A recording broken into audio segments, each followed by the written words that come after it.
Yo, what it do, YouTube? It's your boy Streets Talk TV, and I'm back at you with another exclusive ass video gang. Hey, and for this video right here, we're going to be talking about Memo 600 and OTF Varney. Man, we've been seeing in the media, they've been going back and forth, and I'm really going to tell you, the honest truth about this situation and what really needs to happen. But first, before we dive into this video, if you're new to the channel, I need to do you boy a solid. Go ahead and hit that like, subscribe, and notification bell to the right. That way you get the updates. Every time we drop one of these exclusive ass videos, you'll be one of the first ones to get notified. Alright, so let's get back to this video. So we seen, a viral videos of Memo 600 and OTF Varney going back and forth. What it seemed to be like over a phone call. Maybe it was Clubhouse. Maybe it was just a phone conversation or anything. But it seems like they was throwing some heavy shots. Accusations was thrown in.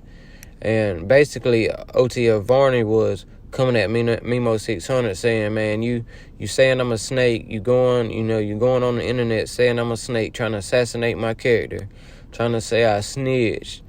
And Memo 600 is basically like, yeah, I said that shit, man.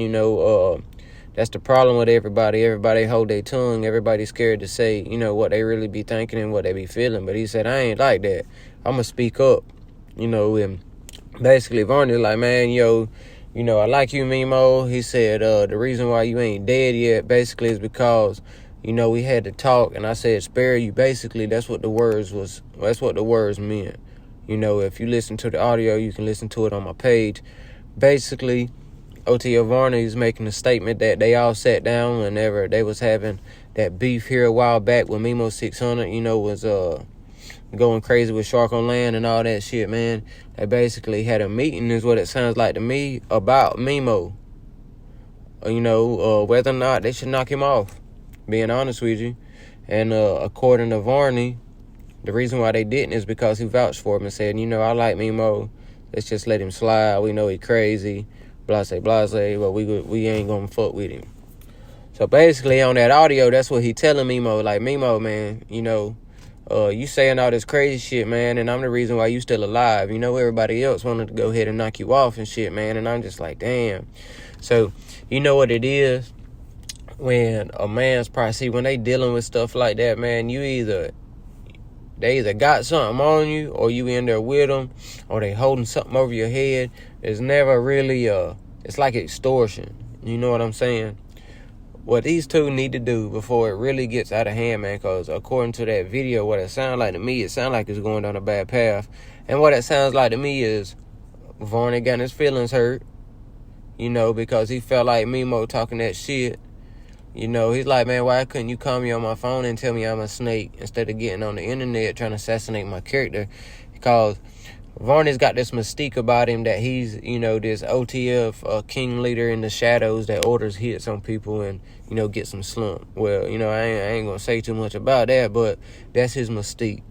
He feels like Memo coming out saying he a snake and he a snitch and all this and that is assassinating his character and making people not really fear him, That's what Varney wants. Varney, he fed off people fearing him.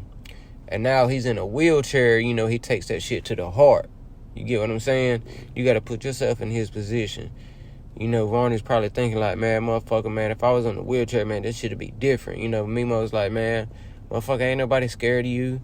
Blah, blah, blah. Memo saying this got his whole block behind him.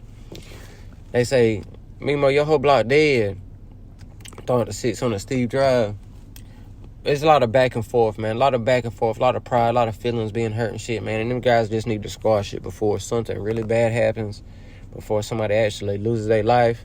They just need to, put an end to it. And whatever has happened. They just need to distance themselves. They don't want to be cool with each other, cool. But they ain't got a beef. Just because you don't like somebody or you don't get along with somebody don't mean you got to beef with them and they got to die. There's enough world out here for y'all to live separate and still be doing your own thing. You know what I mean? And maybe y'all can get right down the line. But don't nobody else need to lose their life over some senseless shit. You know what I mean? There's people that snitch every day in the feds and shit, man. There's people that, get hemmed up and everything, man. And it just is what it is. If you did something, if you did the crime, you gotta do the time. You want to dance to the music, you got to play the fiddling. Just the way it goes, man. But me personally, I think they just need to leave this alone before it gets too far out of hand and somebody else loses their life over some senseless bullshit. Me being honest. Because the way it's going right now, and after that conversation I posted, it's looking like it's not too far from there, being honest with you. But let me know y'all's thoughts on this situation. Drop a comment below. Let me know what y'all think about this. Y'all think it's just some bullshit they're going to get over, or y'all think this is more serious, you know,